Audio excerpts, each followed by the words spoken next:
Hello दोस्तों, स्वागत है आपका अपने YouTube चैनल इतिहास तरंगिणी में। हम पिछले कुछ वीडियोस में हड़प्पा सभ्यता के विभिन्न पक्षों पर अध्ययन कर रहे हैं। इसके पहले वाले वीडियो में हमने हड़प्पा सभ्यता के जो सामाजिक पक्ष थे हमने उसको समझा। वहाँ के समाज को देखा हमने कि वह मातृसत्तात्मक समाज रहा। वहाँ के सामाजिक पक्ष के जो अन्य डायमेंशंस थे, श्रृंगार प्रसाधन, सौंदर्य प्रसाधन और विभिन्न जो भी पहलू थे, हमने उन पर विस्तार से चर्चा की थी। उसी प्रकार आज इस वीडियो में हम लोग हड़प्पा सभ्यता के आर्थिक जीवन या आर्थिक परिदृश्य के बारे में देखेंगे। हड़प्पा सभ्यता अपने काल की एक विस्तृत सभ्यता थी जो व्यापार तथा कृषि जो कृषि कर्म थे उस पे आधारित यह सभ्यता थी।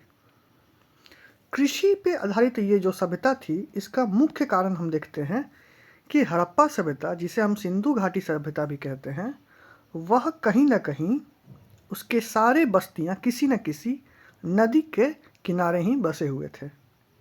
जैसे मुख्य शहर मोहनजोदाड़ो सिंधु नदी के किनारे था, हड़प्पा स्वयं वह रावी नदी के किनारे था, और विभिन्न जितने भी शहर थे जैसे लोथल है, वहाँ वो खाड़ी के आसपास का क्षेत्र है, गुजरात का क्षेत्र है जहाँ गोदीबाड़ी थी। तो ये जितने भी नगर थे, जितने भी बस्तियां थी, वह सभी किसी न किसी नदी के उर्वर घाटी क्षेत्र में ही बसे हुए थे। इसी कारण से कृषि का उन्नत होना स्वाभाविक था हड़प्पा सभ्यता में, और कृषि के साथ साथ इसके सपोर्ट के लिए पशुपालन का होना लाजमी है। स्वाभाविक सी बात है, कृषि के साथ पशुपालन जो पेस्ट्रल इकोनॉमी होती है वो एग्रीगेरियन इकोनॉमी की एलाइड होती है, उसके साथ ही यह चलती है, साथ साथ दोनों समानांतर चलते हैं। और अन्य उद्योग तथा इसके धंधे जो भी वहाँ पे व्यापारिक श्रेणियाँ थी, उनके क्या क्या उद्योग रहे हड़प्पा सभ्यता में, और व्यापार को भी विस्तार से देखेंगे। इसके आंतरिक व्यापार को देखेंगे और इंटरनेशनल जो इसके ट्रेड्स थे, जो इसके वैश्विक स्तर पे जो व्यापार थे, हम उसको भी देखेंगे। तो एक एक करके शुरू करते हैं। सबसे पहले देखते हैं कृषि। हड़प्पा सभ्यता में कृषि तथा पशुपालन की क्या स्थिति रही। सिंधु निवासियों के जीवन का मुख्य उद्यम कृषि कर्म था। सिंधु घाटी की जो भूमि थी वो अत्यंत उपजाऊ थी, क्योंकि सिंधु तथा उसकी सहायक नदियां प्रत्येक वर्ष यहाँ पे उर्वर मिट्टी बहाकर ले आती थीं, जिसके कारण पैदावार काफ़ी अच्छी होती थी। यहाँ जो प्रमुख खाद्यान्न थे, वो दो प्रमुख खाद्यान्न हमें देखने को मिलते हैं, गेहूँ तथा जौ। दो प्रमुख खाद्यान्न देखने को मिलते हैं हड़प्पा सभ्यता से। खुदाई में हमें गेहूं तथा जौ के दाने मिले हैं। संभवतः सिंधु क्षेत्र के जो लोग थे वो धान के खेती से परिचित नहीं थे, तो धान से ये परिचित नहीं थे। हालांकि हमें दो ऐसे साइट्स मिलते हैं, जैसे रंगपुर है मादर नदी के किनारे, और एक साइट है लोथल। यहाँ से हमें धान की भूसी जो होती है, भूसी आप जानते होंगे, धान की भूसी वो मिट्टी में लिप्त एक भूसी का जो बचा खुचा हिस्सा होता है, वो हमें मिला है रंगपुर से और लोथल से। लेकिन इसकी क्वालिटी बहुत ही लो लेवल की है, बहुत निम्न स्तरीय धान थे। ऐसे ही दो साइट्स फिलहाल अभी तक तो हमें मिले हैं, रंगपुर और मादर, ठीक है, रंगपुर और लोथल। एक और साइट हमें मिलता है धान से संबंधित, उसका नाम है हुलास, ठीक है।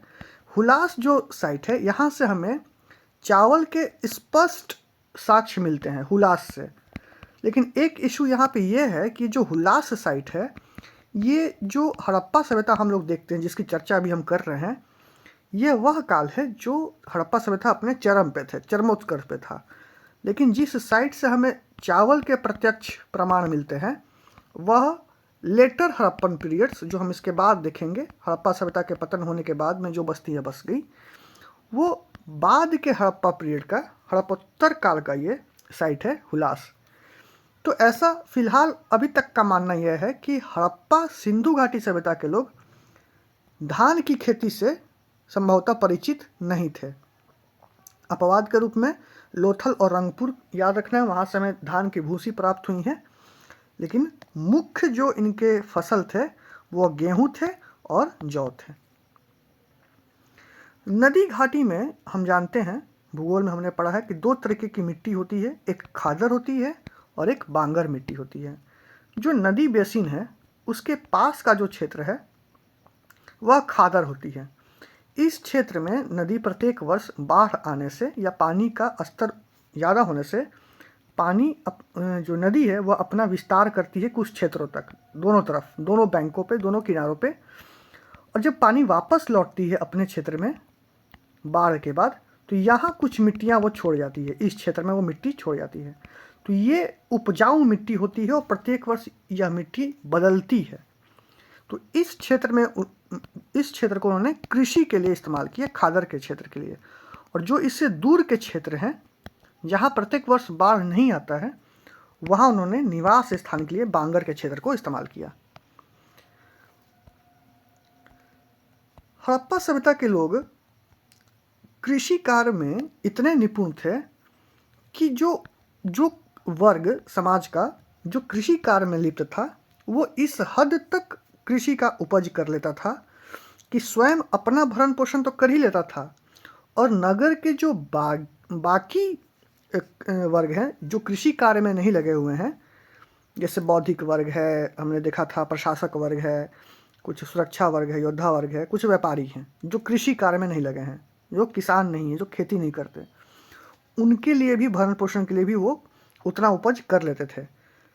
इसके अलावा भी वो निर्यात भी करते रहे होंगे, इतना था। क्योंकि हम देखते हैं कि जो हड़प्पा सभ्यता है वहाँ से हमें मुद्रा का कोई संकेत नहीं मिला है।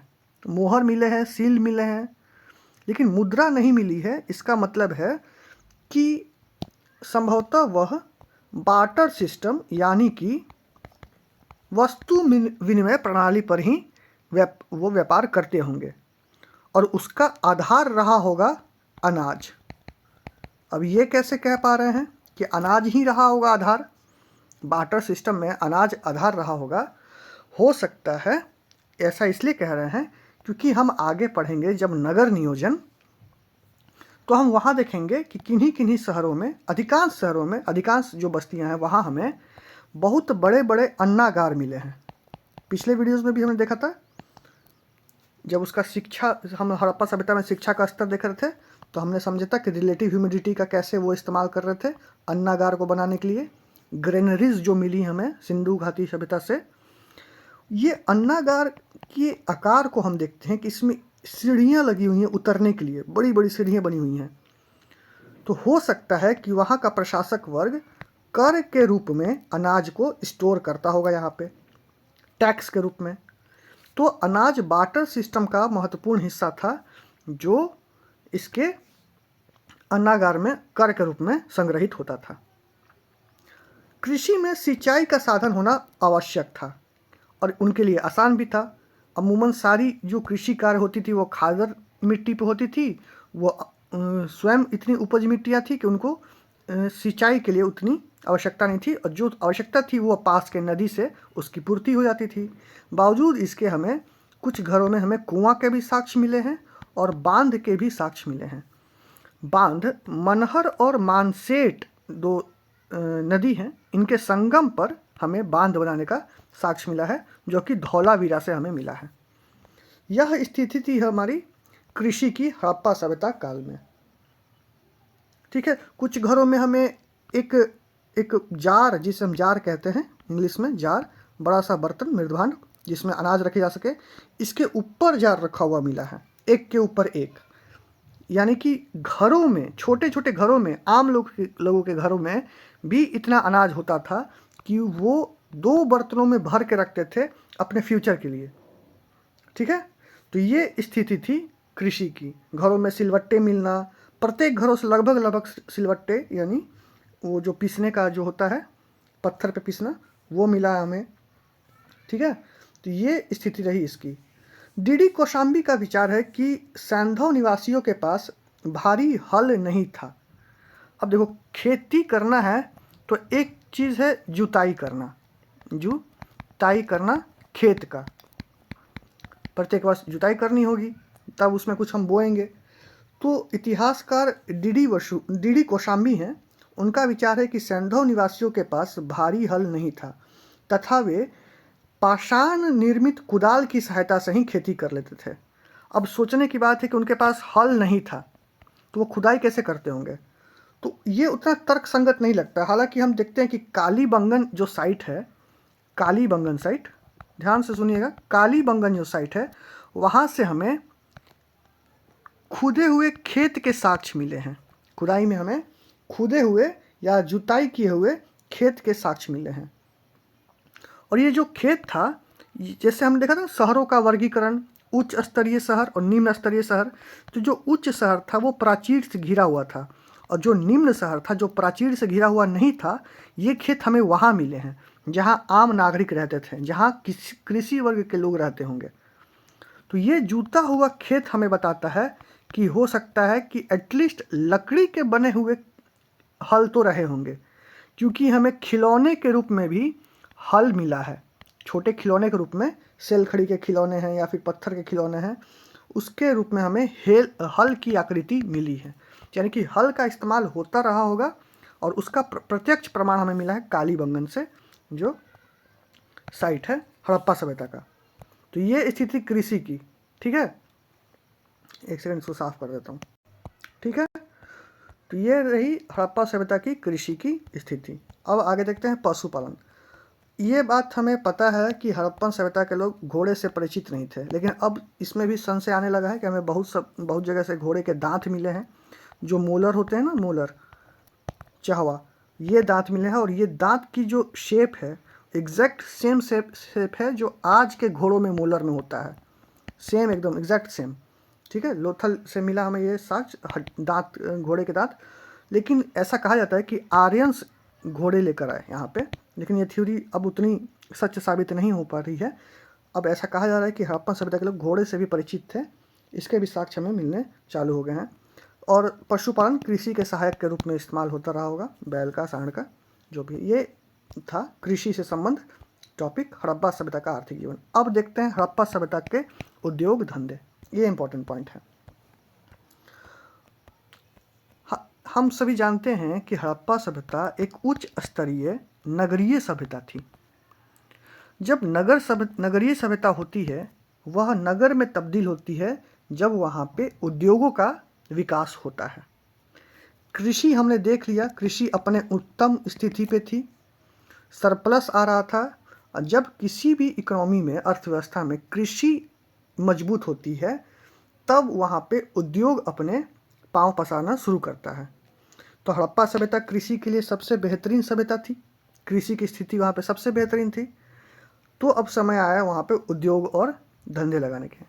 तो वहाँ का सबसे फेमस जो उद्योग था वो था सूती कपड़ा का उद्योग, कपड़ा उद्योग, वस्त्र उद्योग।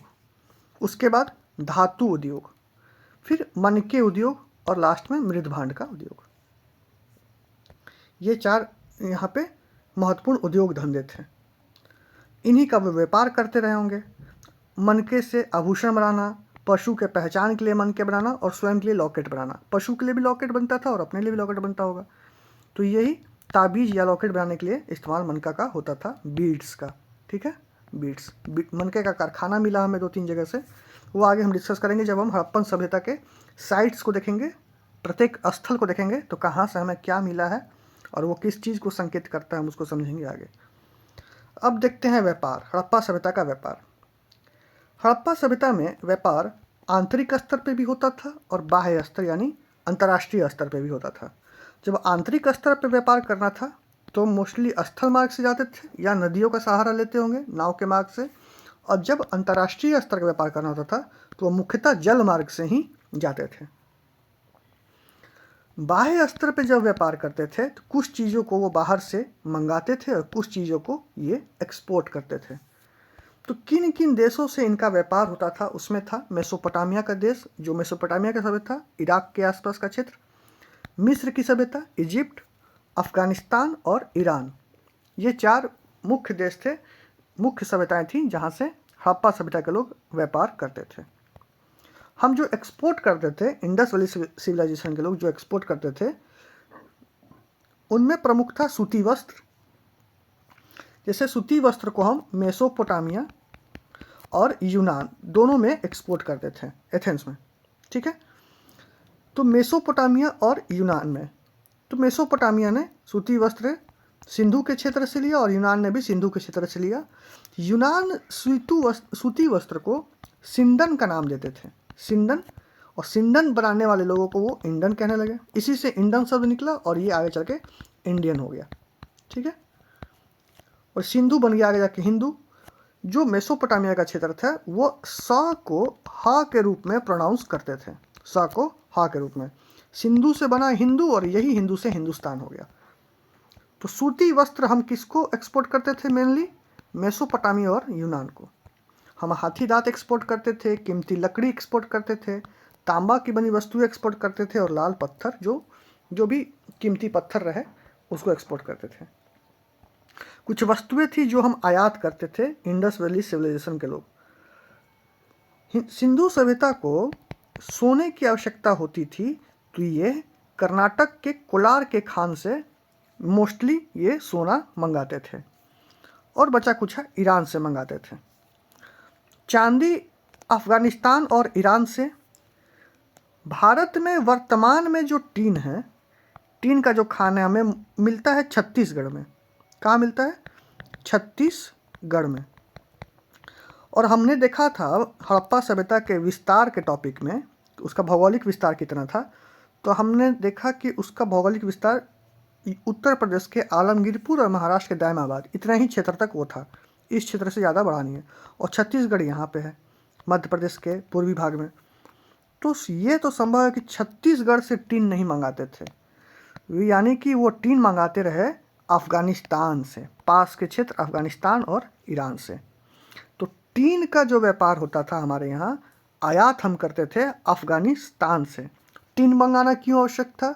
क्योंकि इंडस वैली सिविलाइजेशन एक कांस्य युगीन सभ्यता थी, कांस्य युगीन सभ्यता थी। और कांस्य बनता कैसे है? ब्रॉन्ज बनता कैसे है?